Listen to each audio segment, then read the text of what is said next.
Intermediate में first chemistry में पहला चैप्टर है भाई विलयन। आज हम इसके बारे में बात करते हैं, विलयन के बारे में। वैसे विलयन शब्द सुनते ही सबसे पहले माइंड में शरबत बनता है।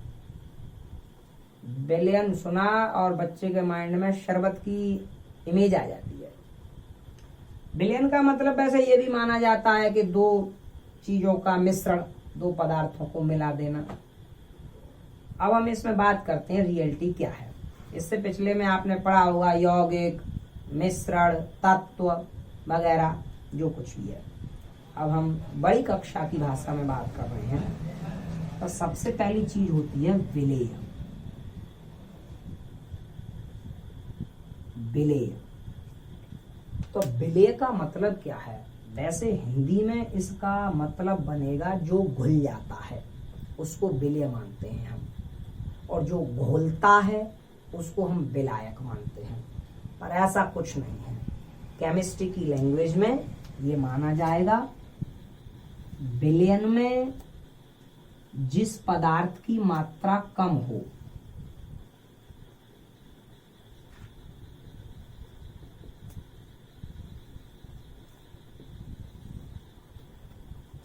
उसे विलेय कहते हैं।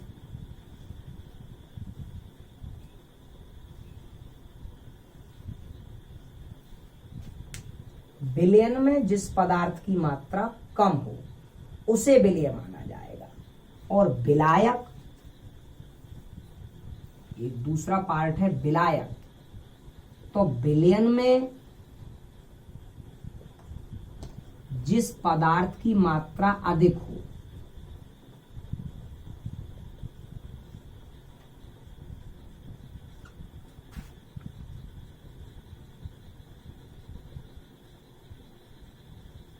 उसे विलायक कहते हैं।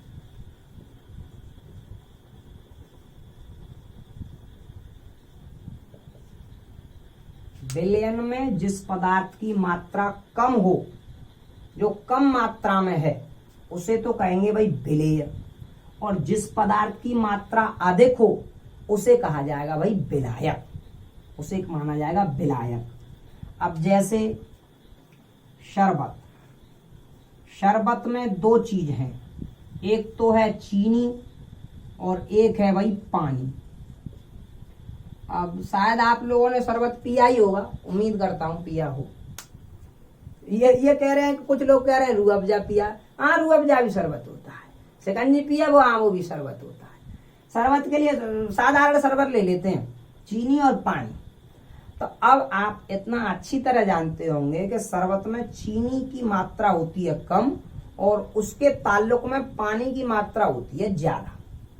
चीनी कम है और पानी ज्यादा है, तो इस हिसाब से उसमें पानी तो माना जाएगा विलायक और चीनी मानी जाएगी विलेय। इससे मतलब नहीं है कि चीनी घुल जाती है इसलिए विलेय है, नहीं। मतलब इस बात से है कि चीनी की मात्रा कम है, इसलिए यहां चीनी विलेय है। और इसी हिसाब को ले लो आप चाशनी में। चाशनी देखी है? देखी नहीं है? जलेबियां जिसमें निकालते हैं वो चाशनी होती है। अब चाशनी भी भाई चीनी और पानी से ही बनती है। चीनी और पानी से बनती है। केवड़ा, हाँ केवड़ा डाला जाता है, ऊपर से डाला जाता है, पहले नहीं डालते। तो आप खूब अच्छी तरह जानते होंगे कि चाशनी में चीनी होती है अधिक और पानी होता है कम। चीनी तो अधिक है तो इसलिए ये मानी जाएगी यहाँ विलायक, और पानी कम है इसलिए ये माना जाएगा यहाँ विलेय।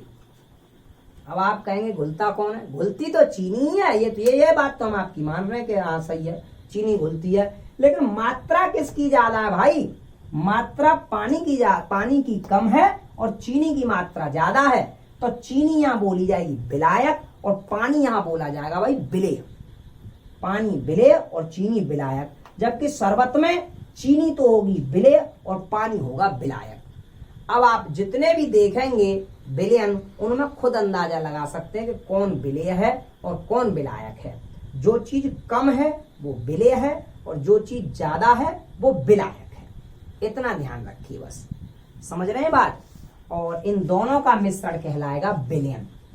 विलेय और विलायक का मिश्रण विलयन।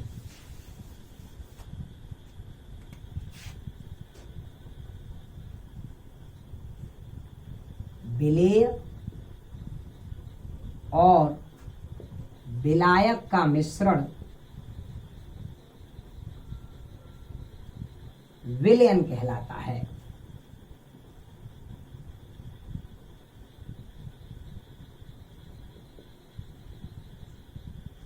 अब क्योंकि आप इंटरमीडिएट के विद्यार्थी हैं, इसलिए मैं यहाँ केवल द्विअंगी विलयन की बात कर रहा हूँ, त्रिअंगी विलयन की कोई बात नहीं कर रहा।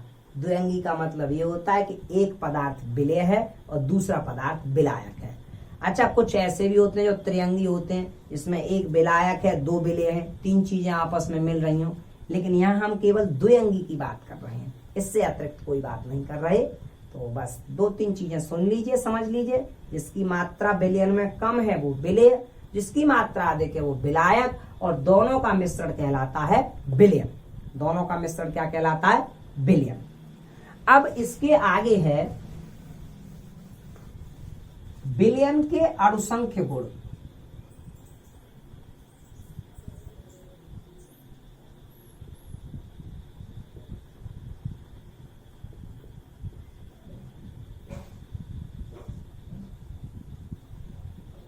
विलयन के अणुसंख्य गुण, तो कुछ ऐसे गुण होते हैं विलयन के। देखिए, हर चीज के अलग अलग गुण हैं। ठोस के गुण अलग हैं, द्रव के अलग हैं, विलयन बन जाएगा उसके गुण अलग होंगे। तो वे गुण जो विलयन में उपस्थित अणुओं की संख्या पर निर्भर करते हैं, उन्हें हम अणुसंख्य गुण बोलते हैं। वे गुण जो विलयन में उपस्थित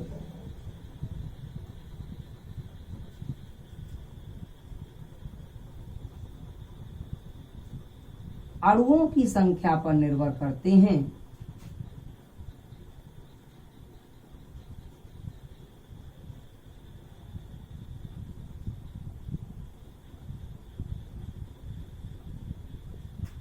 अणुसंख्य गुण कहलाते हैं।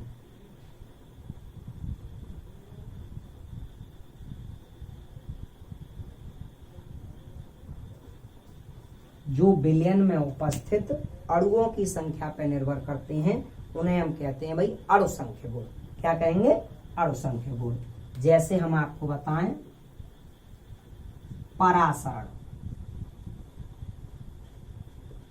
विसरण, बाष्पदाब, क्वथनांक उन्नयन,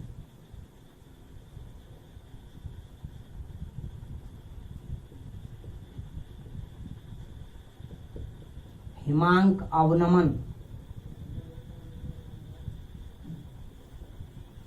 ये सारे गुण कहलाते हैं विलयन के अणुसंख्य गुण। और भी हो सकते हैं, मुख्य रूप से ये आपको इस चैप्टर में पढ़ने को मिलेंगे इंटरमीडिएट पाठ्यक्रम में।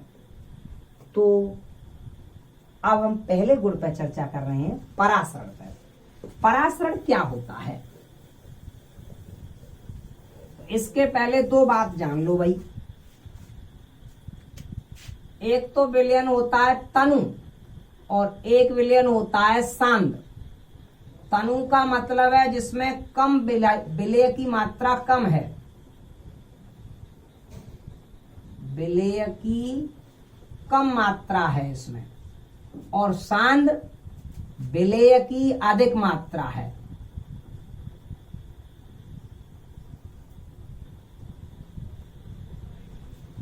तनु जिसमें विलेय की कम मात्रा घुली हुई है, और सांद्र जिसमें विलेय की अधिक मात्रा घुली हुई है। तो एक और बात कह सकते हो, और खुली भाषा में ये तो होगा भाई पतला और ये होगा भाई गाढ़ा। ये तो पतला होगा और ये होगा भाई गाढ़ा विलयन।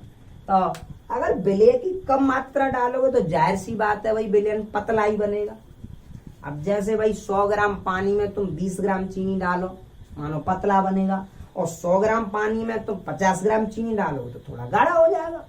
तो भाई ये इसी पर निर्भर हुआ। सांद्र का मतलब जिसमें विलेय की अधिक मात्रा घुली हुई है तो जाहिर सी बात है गाढ़ा होगा, और जिसमें कम मात्रा घुली हुई है जाहिर सी बात है पतला होगा। तो केमिस्ट्री की लैंग्वेज में जहां तनु कहूं तो आप अपने माइंड में समझ लीजिए कम मात्रा घुली हुई है, पतला है, और सांद्र बोलूं तो समझ लीजिए कि इसमें ज्यादा मात्रा गाढ़ा है। अब हम बात करते हैं परासरण की। परासरण, तो पहले मैं आपको एक एग्जांपल से बताता हूं। देखो, ये बीच में एक झिल्ली है, इसका नाम है अर्धपारगम्य झिल्ली।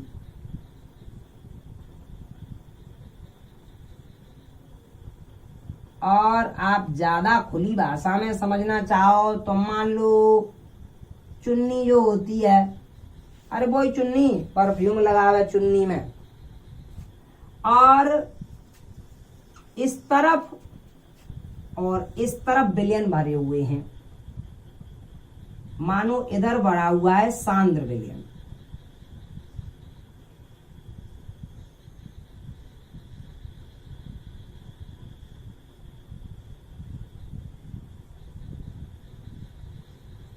ये सांद्र विलयन, और इधर भरा हुआ है तनु विलयन।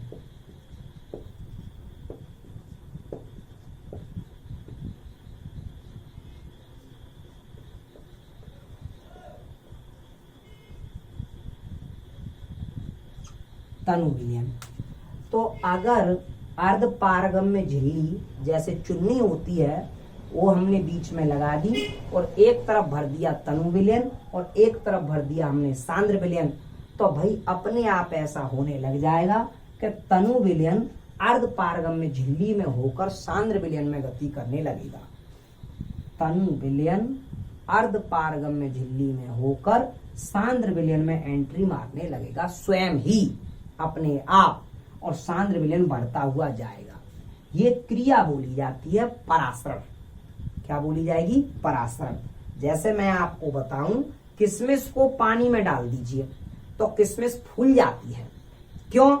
क्योंकि किशमिश के अंदर का जो द्रव है वो है वही सांद्र, और पानी होता है तनु, और किशमिश की जो ऊपरी परत होती है वो होती है अर्धपारगम्य झिल्ली की तरह।